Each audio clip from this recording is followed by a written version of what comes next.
Well, thanks for visiting us this morning at ktalnews.com as well as your Weather Authority app. I'm meteorologist Josh Marces, and this is your Wednesday morning forecast update. We've been talking this week about the two cold fronts that would be on the way as we made our way through the week here. The first of those two cold fronts will be arriving later this afternoon. Now, there doesn't look to be a lot of rain with the front, but the kind of ingredients for those storms will start building in today, so it is going to be a hot day. We'll feel some of the humidity come back as well, and wind will start to pick up this afternoon just out ahead of the front, and later this afternoon, talking maybe 3-4 p.m., we could begin to see some isolated storms develop, and a few of those could be severe, so we are looking at that potential to see maybe some wind as well as hail with maybe one or two of the storms. And then we do have a stronger cold front on the way Sunday. This one will give us a little better chance of seeing some rain and give us some fall-like temperatures for much of next week, so I want to stick around to the end to see some of those cooler temperatures. Before today, we will start out comfortably in the low 60s, not quite as chilly as the past few mornings, and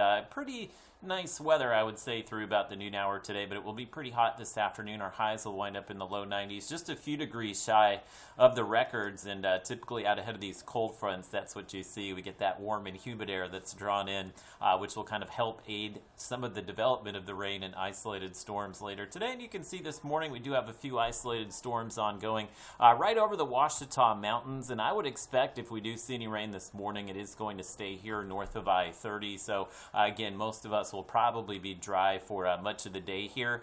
Taking a look at satellite and radar, you can see our front making its way down across the plains. Pretty stout line of thunderstorms here between Wichita as well as Kansas City. These will weaken out today, and as that front moves into the Arklatex later, it hits some of that warm and humid air that builds in out ahead of it. That's when we'll see those thunderstorms pop up, and definitely a pretty toasty day here. We will wind up in the low 90s this afternoon, and you'll probably feel a surge in humidity if you're out there, especially late morning, early afternoon. We've gone a couple of weeks without feeling the humidity, so you'll definitely notice it, especially if you have some outdoor plans today. So I think heat will be the biggest issue between about noon and 4 p.m. today, but you'll see this afternoon. Notice where the wind shift occurs. So we have that south wind kind of drawing in that Gulf air and the humidity through the day, and then once that cold front gets here, the winds will turn to the north. So it is that collision of the winds as well as the heat and humidity today that will kind of aid in the thunderstorm development. But we've only had about a day for the atmosphere to kind of build in some of that Gulf air and some of that Gulf moisture. So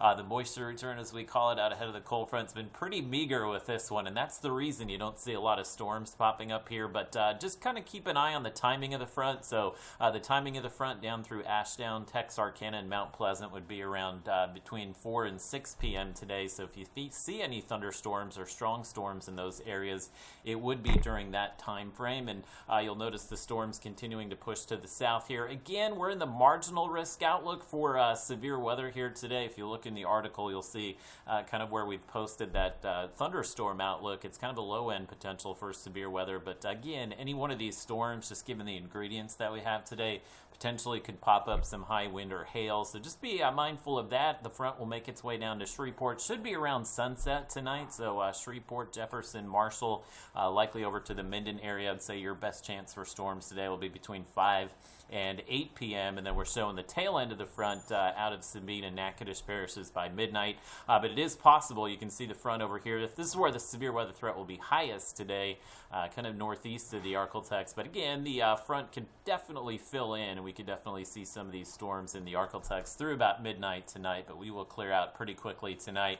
Lows should be quite comfortable. We should be in the 50s and low 60s tonight, and not much to write home about with the rainfall here. We're continuing to show those totals just dwindle. So I think today most areas will see that if you do see a thunderstorm, again, you could see about a quarter to a half inch of rain, but it will likely be lighter amounts than that. We actually have a better chance of seeing some rain here on Sunday. So again, a look at your temperatures here Thursday as well as Friday. We will cool down just a few degrees. The humidity that builds in today will go away tomorrow thanks to this cold front, and then for the weekend that heat returns as more of that warm and humid air is drawn in ahead of Sunday. Sunday's cold front, and Sunday it looks like midday. We may be dry early in the morning, but by the middle of the day on Sunday, we will see a chance of some scattered storms. And the severe weather ingredients are lacking with the front on Sunday, but what we'll see on Sunday, likely a higher chance of some rain. So we do have some accumulations here on Sunday. Could be about half an inch to an inch in some spots, and this will be a strong front. So if you've been looking forward to fall, we should have highs in the 60s and 70s for much of next week.